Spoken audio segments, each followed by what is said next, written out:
Hi, I'm the Malt activist, and today we're doing something different.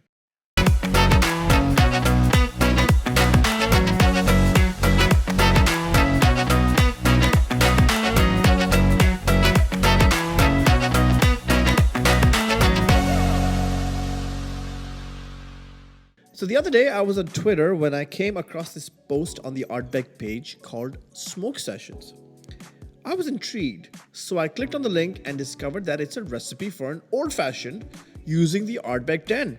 Now, I thought to myself, I was like, I love drinking an old-fashioned. I love Ardbeg. So how come I've never made one for myself? Would I even like an Ardbeg old-fashioned?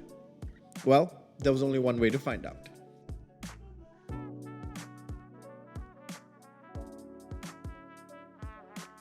Now, the most important thing for an old-fashioned is the glass. You have to have the perfect glass or this recipe is no good. So I went through my glass collection and I found the perfect glass for this cocktail. Actually, I'm kidding. This is just a regular rock glass from my kitchen. Don't worry about it. Next, ice. I like using these plastic molds that you get on Amazon. The only problem is they never really come out completely round. Mine's more egg-shaped, but that's okay. As long as it's nice and big so that it takes a while to melt. That's all you need to care about. Now, the original recipe uses the Ardbeg 10. I use the Uigeadail for two reasons. Number one, it's already a little sweet, there's a lot more smoke, and I prefer the texture of the Uigi over the 10. And number two, I already had a bottle open. Anyway, so I put about 60 ml over the ice. This was followed by 20 ml of Canadian maple syrup. Add to that a couple of drops of bitters.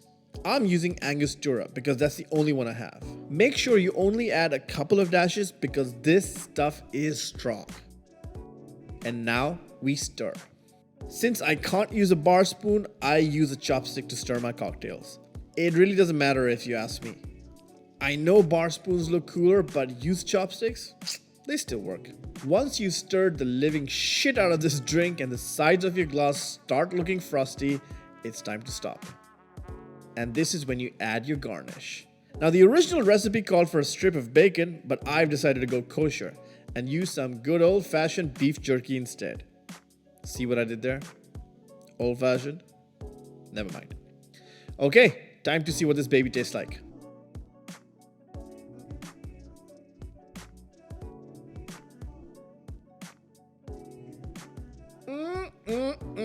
Now that is an absolutely fucking delicious old-fashioned. Guys, try this at home. You will not be disappointed.